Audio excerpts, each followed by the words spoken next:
Let's face it, sedans are literally getting slaughtered due to the ever-growing popularity of SUVs. The biggest culprit among them all is the mid-size sedan segment. I mean, take the Hyundais for example. The Creta is doing so well for the company that the Verna started looking a bit irrelevant in current times.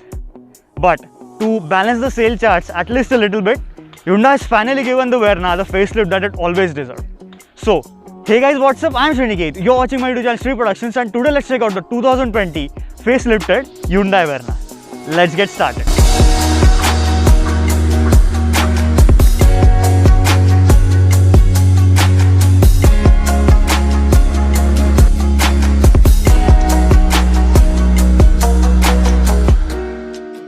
In its outgoing form, the Verna did get long in the tooth in terms of the design.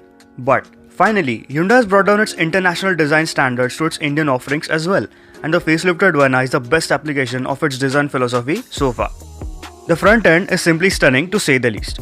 It's dominated by this huge imposing grille which occupies most of the bumper. In the regular variants, it gets a dark chrome finish for the front grille, while on the Turbo Petrol variant, it gets an all-black treatment which I think looks better. Other than the grille, the most eye-catching feature of the front end are those sleek LED headlights with a McLaren-inspired DRL and 3-pot LED setup. I particularly like how the headlamps have been merged into the grille. The side profile is typical Verna with the same 2600mm wheelbase, a coupe-like roofline and the shoulder lines. New here are those 16-inch diamond-cut alloys. The rear end is pretty much the same but with a slightly redesigned bumper and different tail lamp detailing. In all, the edgy and sharp looks with the low slung design and spot on proportions of the 2020 Verna make it look the best in the segment in my books. The fit and finish and the build quality of the interior on this facelifted Verna does look nice, but the top part of the dashboard, which is black in color, does highlight the use of hard and scratchy plastics throughout the cabin. In all, the Verna offers the most amount of features in this segment, let it be ventilated seats or the wireless charging pad or the gauge cluster which is completely digital. The 8-inch touchscreen infotainment display is also new, it's larger than the previous generation, and also it does get the Hyundai's BlueLink Connect system. The gauge cluster has a digital tachometer on the right which is actually counterclockwise, while on the left side it gets a digital speedometer which is clockwise. And in the middle is a colored multi-infotainment display which is a nice touch, it displays a lot of tripleted information as well. The steering wheel is adjustable for rake. It's this nice leather wrapped unit. You don't get a flat bottom unit, but it does have a lot of toggle switches to control your infotainment display and also the MID display along with the cruise control settings. The glove box, it's not too deep but it's sufficiently wide to keep a lot of your stuff. The design of the climate control system is a bit outdated, I would say, because it's too roundy and stuff, but again it does its job really well. Below that you get the ventilated seats buttons. And down there are 3 charging sockets, which is a fast charging socket, a regular USB socket and a 12-watt power socket. And next to it you get a wireless charging socket. So a lot of charging points to charge your devices in the front of the Verna. On the lower part of the central console, you get this 6-speed gear knob, and next to it is the manual handbrake, and next to it are 2 cup holders which are stacked in a vertical way. And then next to it is the central armrest which also has a adjustable feature, but it does not open to get into a glove box. Talking about the door cards, you do get leather inserts on the armrests, and the mirrors as well as the window controls are again next to it. You do get 1-liter bottle holders on the front as well as on the rear side. Now you do get wireless entry and also push button start. The inside rear view mirror is auto dimming, and the outside rear view mirrors are electronically adjustable as well as electronically foldable. You also get the SOS toggle, the button on the inside rear view mirror. Up top you get a sunglass holder and also 2 separate map lights, and then is the toggle switch to control the sunroof. In all, the visibility around the cabin is quite nice, although the dashboard is a bit on the higher side and it does not swoop away a lot in front of you, so it gives a nice look throughout the cabin. Now the safety features on the top spec Verna are also quite comprehensive. The top-end SXO variant gets 6 airbags, ABS, electronic stability control, vehicle stability management, parking sensors, both front and rear. But one thing to note is that the front-end sensors are only for the Turbo Petrol variant. Other than that, it gets hill assist, tire pressure monitoring and 4-wheel discs. Now let's hop into the back seat of the Verna to find out how it is. The door closes with that nice thud sound. Now the front seat has been set to my driving position, and as you can see, there's a decent amount of legroom back here. The under-thigh support as well is decent but very slightly lacking, and the headroom again. Now this is a coupe shaped sedan, and that's why the headroom is a bit compromised. But again, the rear seat space is not what Verna is well known for, because the 5th gen Honda City offers much more legroom. But the seats are quite supportive and they do not have a very aggressive bolstering.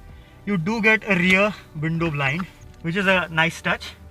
In the central console does not have a cubby hole inside, but you do get air conditioning vents in the middle and also a 12-volt charging socket down there. The door cards. Now the windows are not too big, so short guys or children can get a little bit claustrophobic back here. But again, this is the design trait of most of the sedans nowadays. The door cards are nice and simple. You again do get leather inserts on the armrests and 1-liter bottle holders below the armrests. Now let's check out the boot space of the Verna. Now you do get the remote boot opening, which is a nice addition. The boot space is 420 liters. Although the loading lip isn't too wide, but you can store a lot of big bags in here. Below the boot floor, you do get a full-size spare wheel, but it is not an alloy.